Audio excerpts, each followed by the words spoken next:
Here we are for part 2 of issue spotting. Electric Boogaloo. Anyone know that reference? I feel old these days. Anyway, here we are in part 2. Shouldn't be as long as part 1. How do you get good at issue spotting? Well, of course, just like everything else. Practice, practice, practice. Practice exams. Both essay and multiple choice questions can be treated like issue spotting exams. And frankly, that's really what you're going to be doing with them at the end of the day, which I'll talk about in a week or so with regard to multiple choice questions, a couple weeks at least. But, any fact pattern works. You can find issues in there to talk about. Practice in real life. By that, I mean, if you see something on the news or you see something online that looks like, holy hell, that was a tort. Or, somebody, when you're watching a football game, hits someone else with a helmet. Well, you start thinking about assumption of risk and how that's outside, that kind of outside the scope of their normal play. So, you could do it anytime you're watching anything. Online or not, and it just makes for it gets your head in the game. As you get closer to exams, you'll find yourself doing this all the time anyway. I'm sorry for that truth, but it'll happen. Develop a plan that works for you. If it really is just reading through patterns and picking out issues, outlining them, okay, that's all right. You really want to practice writing, but you can do that. There's all different ways of approaching it. You could review multiple facts. You could just read articles about tort cases. You could read other tort cases to get weird fact patterns to practice on. Contract cases, whatever the case may be. I would say weird. Oh, there's weird property cases too. I don't know that there are weird Civ Pro cases, but maybe there are, of which I'm unaware. But anyway, there's lots of questions for you to evaluate. Just let me know. Okay. So, what are some strategies to employ when you're issue spotting? These are the strategies I used and that are generally helpful for this kind of stuff. My first year torts final was an issue spotter, and the call of the question was simply write about any issues you see. I'm like, damn, can I get some help? Nope, that's all I got. I knew it was coming, so it was okay. But to prep for that question, these are the kinds of things that I did. I create a skeletal outline. And by skeletal outline in this context, I mean no definitions, just terms, causes of action, areas that you covered in detail. So it shouldn't take much more than the front of a page of paper. It's just really the main tests that you have from the class. Remember, you're writing for your professor, and your professor wants to see whether or not you know how the law works. What law? Well, the law that they covered in the class and what's in the syllabus. All of that should be captured in your main outline. So if you strip away all of the definitions and case examples, whatever else you might have in there, and just have the main headings and maybe subheadings, what you're looking at is a roadmap of what you covered in that class for the semester. And also, it's an attack plan. It allows you to approach issue spotting exams almost like a checklist, because you can say, okay, for example, are any of these intentional torts in play? Which ones? Okay. After you identify those, you go to defenses. Okay, let's think about the defenses we covered. Which ones are we going to talk about here? Because I have facts, which ones are relevant to defenses. So you just go through that process for each area. You don't have to do it slowly and deliberately. If it's a contracts question and the contract is undoubtedly formed, there's no, you may not have to worry as much about that. It's not as common first semester for the contract to be formed, but it does happen occasionally. In spite of all the cases you've read, people still make contracts. Anyway, so that attack plan allowed me to have a solidified approach as I addressed the problem. And that made me a lot calmer when I saw that kind of question. I knew what to do. I knew how to approach it. The other way to get good at issue spotting is to sue everyone. Now, I don't really, of course, mean to sue everyone, but in your mind, everyone. Whenever you're watching the news, reading the internet, we no longer go to bars, right? Not asking, not telling, but uh, anywhere you're in public, at the gym, anywhere else. Look for legal issues. What if you're in a parking lot, you see somebody, you know, negligently push their shopping cart towards the return, and instead it catches a hill and rams into someone's car? Well, what's going on there? What could you talk about? You know, anything. If you see a sporting event where someone, you know, hits someone else with a helmet, boom, now you can talk about assumption of risk and that act being outside of the normal scope of the actions of a football player. You know, you could always think about legal issues as you're looking at conflicts and any kind of actions between parties. So you will start doing that on your own. It will just happen. It can be a tough transition, but you will end up doing this, particularly as you get close to finals, as you really submerge yourself in the material.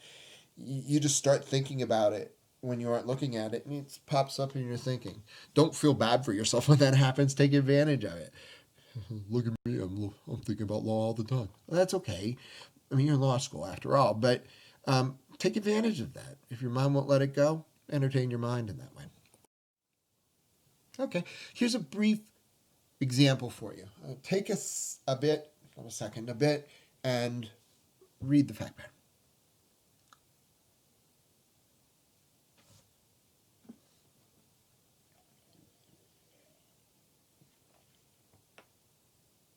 Okay. So, this is actually a multiple choice question from bar prep. But the way you approach any kind of question is fundamentally the same in law school. You identify issues, likely outcomes. In an IRAC, you write about them. In a multiple choice exam, you try to identify which of the answers most closely matches the expected outcome. It's different from the SAT approach, which you eliminate answers and whatnot. But here, what I, for multiple choice questions, just to give you a peek behind the curtain, the way I suggest you approach multiple choice questions is to, without looking at the answer options, develop a theory about who should win and why. That way, when you go to the answers, you're looking for your content. You're looking for your answer. You don't get caught by red herring answers as easily if you already have a sense of what the answer should be before you go to the options. Little tidbit. But here, I think we can all agree this is a classic tort question. As I said earlier, there's only so many ways to ask about this stuff, right? I mean, you're talking about defense of property and reacquisition of property here. And so, I mean, there's only so many ways to talk about those issues. This is a very common one. There's different versions of it, of course. But, it's not uncommon to see these kinds of patterns. And several things jumped out at me when I first read it. Of course, you're looking at the owner going to the warehouse and broke a window to enter. So he broke and entered. Was he privileged to do that? Because generally, you have to have a privilege to be doing that. What defenses are implicated? Well, defense of property and other things of the sort. So now he's using a deadly weapon with a gun. And then that next sentence that's the kind of sentence where it's a necessary fact, right? The owner had no intention of firing a shot, but his finger slipped and he pulled the trigger. Bam. Okay. What does that speak to? It speaks to intent. It speaks to the deadly weapon. It speaks to how it happened accidentally. with his finger slipping. So all of these things are I'm taking in, and they're activating, even in my aged brain, all of these tort causes of action. And you're all of these things are swimming in my head. Now, is the owner, that's the he there, sorry. I'm sorry, the thief, is he likely to prevail? So, okay, now I can sort of think about it. Here, I have to say the tort the thief committed, and then talk about the actions of the owner and whether or not they were justified or whether or not he committed a tort during that exchange. So, like I said, this is a multiple choice question, and just for the sake of completeness, I put the answer options in here so you could see the kinds of questions, tort questions, that you may see on a multiple choice exam, as well as talking about issue spotting. So among these options, just for the sake of completeness, which is the correct answer? Well, I think you would know coming out of the question how you felt about the facts. I mentioned all of the defenses that you could raise, etc. However, they aren't relevant to this question. So here, it's really just about the battery, and I'm stalling for you. What would you think the right answer is? Well, the correct answer is B, and while he may have had a privilege to do certain things, he certainly didn't have a privilege to brandish a gun at the thief and put the thief in fear. And because he had that intention, and a reasonable consequence of him brandishing the gun was it going off, he would be liable. So that's the correct answer, B. Okay, just to sum up. Issue spotting really requires you to be familiar with and know the rules and case holdings. One other point I wanted to raise is that you aren't necessarily going to see fact patterns that are completely analogous to a case that you read. It's just because that, it just isn't something professors typically do. Because they want to see how you react in new circumstances. So, it helps to know the facts of cases simply to line things up, but it's more important to know the rules and holdings. You want to understand the connections between topics, like among topics, rather. And I talked about that before. Just knowing how the law works overall requires you to understand how topics and areas of law interact with one another. And I'm not talking contracts to torts. I'm just talking about within each area. Different components of contract law interact with each other. Different components of tort law interact with each other. That kind of stuff. Pay close attention to the details in the fact pattern. As we discussed, recognize patterns. By that I mean look at how these kinds of questions are asked, and you'll see patterns arise. They always say this when there's intoxication. There's all that kind of stuff. There's only certain ways these questions can be asked.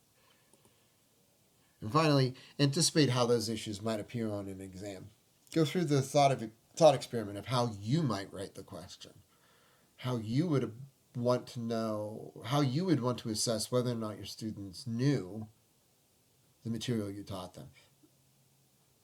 If you think about it that way, you're going to be in a better position because you won't be 100% accurate, but you're going to get some good insight there. All right. Okay. The assignment from this class is not due next Monday. It's due the Monday after. This gives you a clear week. I hope not that any of the exercises I give you are too onerous or disruptive. But let's take it off the table altogether when you have the midterms. So, this isn't something I'm going to ask you to do by next Monday, rather the Monday after. And I will, I may post it early, but don't feel any obligation to pick it up unless you want to practice stuff. Here's the exercise, but like I said, I will post it so that you're able to review it in greater detail. All right. See you in the conclusion.